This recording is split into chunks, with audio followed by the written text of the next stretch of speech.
Hello everyone and welcome back for week 4 of English 1510 Composition 1 at Oakland Community College for online asynchronous courses. The week 4 here, there are going to be a couple different things. Remember that if the standard section, the 3 credit hour sections which you're enrolled in, it's this video along with sometimes some supplemental instruction things that are on those other pieces. For support sections, remember you typically will have more than that listed on your home page with additional elements. Now, on week 4 for the regular overview for the week, the standard components here, all classes in the 4th week should be going along the same elements here, and we're going to be looking at some of these is the structured layout. The first round of feedback, this is typically consistent around here. Diagnostics on most, if not all, up by today. I got a few more to scramble through for up to Wednesday's postings, and then the week of the 4th, I will now begin posting, if I haven't already, the memoir summary and outline feedback files. So watch for those as we go. On the course communications policy, this course communications policy that indicates the usage of the instant messaging here on D2L. That's going to be posted only up through the end of this week, and then that's going to disappear at the end of week 4. There was an earlier post on here about office hours. Hopefully everybody saw that on the first week here. Those were adjusted, or the opening of the week 4, if those were adjusted. I didn't receive anything from anybody needing anything to be addressed there. Now, on the week 3, the video, just like the others for 2 and 1, have been moved down to the 3rd week of the term. The instructions listed there, including the draft, and then the opening up of the next discussion board for memoirs. So in week 4 here, so that we're clear on this, the memoir rough draft, after doing your summary and outline, you were to move towards a draft and then submit that into the Dropbox for rough draft.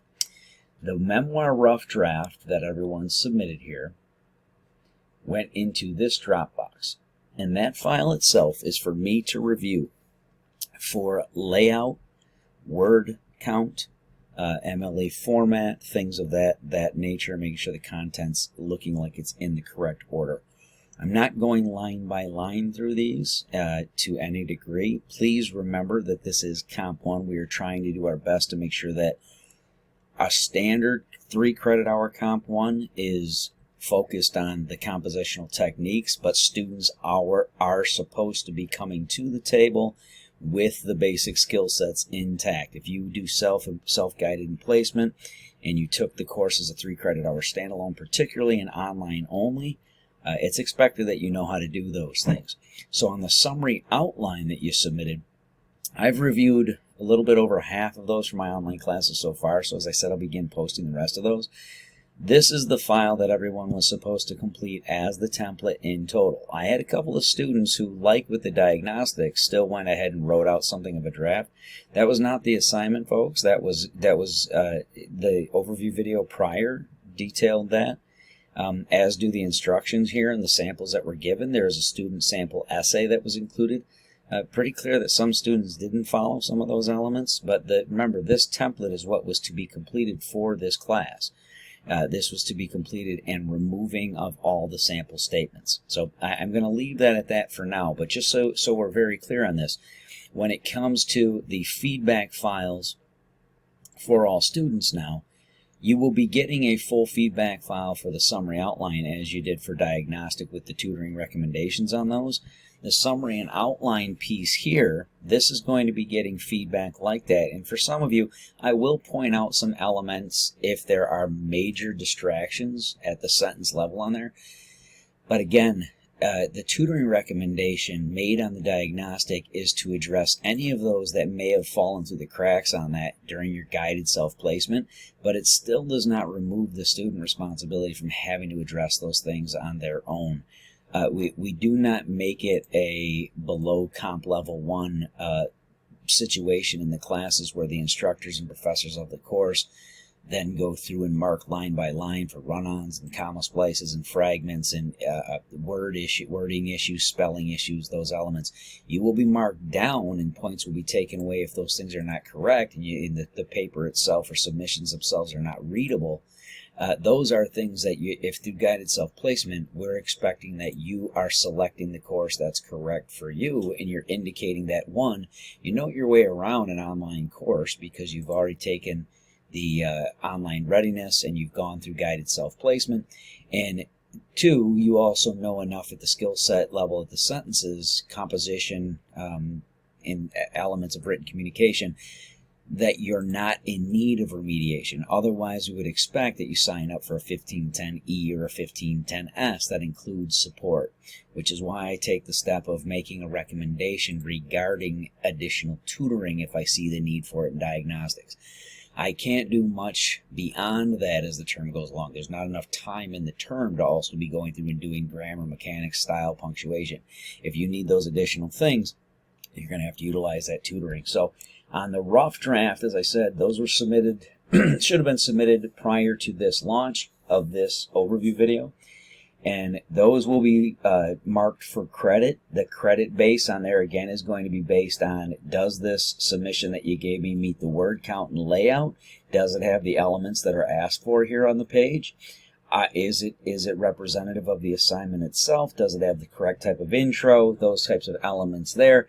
Does it meet all primary requirements for MLA formatting, etc.? Okay, and remember, I had a student question about whether or not there was MLA formatting guidance on that. Though the reading was already assigned in your textbook, there's also links that are included for MLA formatting. There's additional support on the homepage with the instructional links.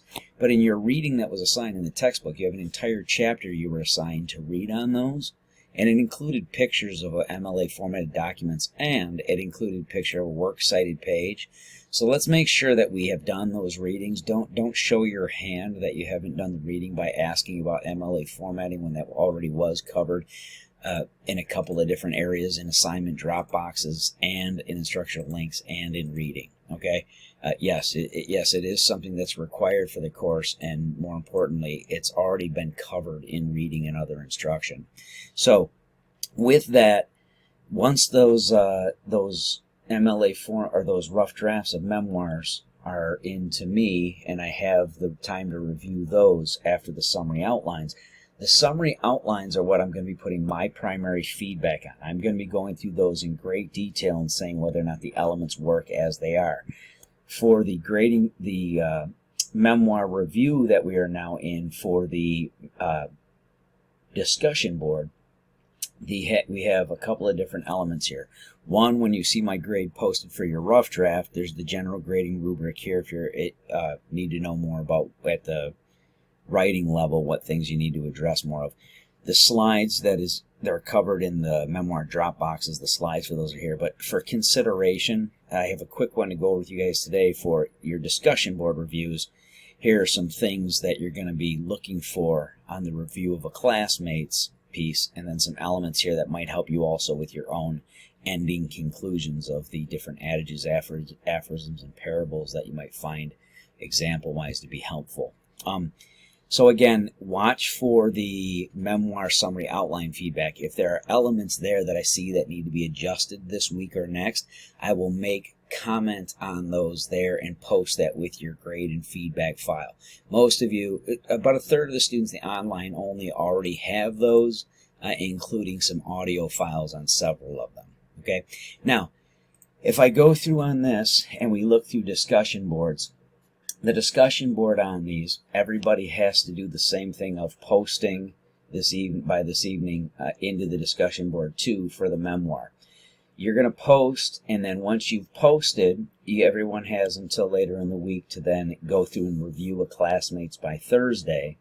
Make sure that you've posted your draft in here. It can be copy and pasted in. Just if you do copy and paste it in, try and adjust the format so it at least still shows the paragraph indents. If you don't know how to do any of that, you can just post it as a Word document. Your classmate can read the Word document and review it on the Word document. It does work better if you copy and paste it right into the forum, though, for your classmates to review.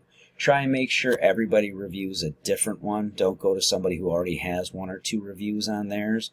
If you can review more than one classmate, fantastic. Remember, it's only helpful in a peer review if other classmates are reviewing them and everyone gets feedback. When it comes to these elements on here that you have to review for, remember, people do not get any credit for just saying yes or no on these things. You're looking for these primary elements on the outline or on the draft itself that you had to do on your own outlines and drafting. Tell your classmate with explicit detail whether or not they have these different things, and if they do not, what should be added or some suggestions on those.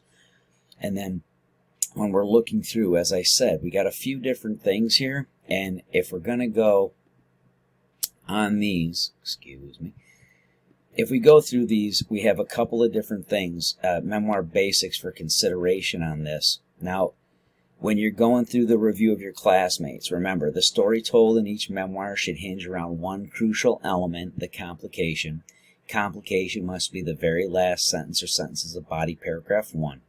Those are the 2 most important things to remember about any one of these layouts. Now, the intro paragraph must always follow the general to specific layout. That means that it opens with a general statement. It should be about the general category of the topic the memoir's content would fall into. It's not about the topic itself, it's the general category. If the memoir is about wrecking a parent's car because that they weren't supposed to be out with in the first place, perhaps it's about getting in trouble. The general statement would be a general category about getting in trouble for doing things you're not supposed to be doing in the first place. And then we would follow from there. The specific statement that follows should offer at least one specific example of the topic or situation that fall into the general category above. It should not be a statement about the student's actual topic or content in their own memoir. It should be an example of something similar, but also falling under this general category. So if we said it was about, getting in trouble for doing something you weren't supposed to be doing in the first place, perhaps the general statement is about that, and then the specific one takes into account something of sneaking out after a certain curfew that you're beyond your allowance of time, or going somewhere you're not supposed to be with friends, etc. Now, on the topic section, your topic section is the first place the student's own memoir topic should be introduced. And the thesis, the lead-in thesis, the paragraph should end the intro paragraph, and it should be a lead-in. The lead-in should foreshadow the complication at the end of body 1, not give it away. It should not state it directly. So if we have a complication, like I said prior, you're going to end up getting your parents' car you're not supposed to be out in to begin with into an accident, then the thesis statement should hint at there ending up being a problem, but not stating what that problem is, right? So sneaking out and getting into some form of trouble. Now, on number 9, the topic sentence of body 1, and this is where a lot of people erred fairly significantly, but not that it's irredeemable. I marked most of these on the summary and outline of the memoir already. Topic sentence should immediately set the scene for the reader. This is literally the scene setting or setting statement. Here's an example of one that would take us right into someone's premise of body 1 to tell the story, right? And body 1 should tell the story of the main events leading to that complication. Most of the story is bound up in body 1. Now, body 1 must end in the complication. Nowhere else, it should end in the complication. Most of the errors that I found on summary and outlines were complications being somewhere in the middle of body 2 or never being entirely discerned at all, or discernible at all. In body, topic sentence of body 2 should be a reaction to the advancement of the complication presented at the end of body 1. Body 2 must end in the impasse. This is something that several students did miss. The topic sentence of body 3 should give the reader the first statement of resolution of the complication presented at the end of body 1. The remainder of body 3 should give all of the resolution details. The conclusion paragraph should have 2 parts. The lesson learned is going to be the longer portion of what's stated as lesson learned, and then the moral of the story. For the moral of the story should be in the form of a short, memorable saying. Think along the lines of adages, aphorisms, and parables. I've included some here. Excuse me. I don't know why that's doubling up. Excuse me.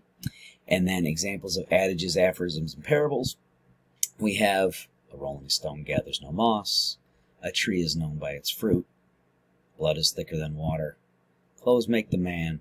Hope for the best, prepare for the worst. Form of weakness to avoid showing signs of weakness.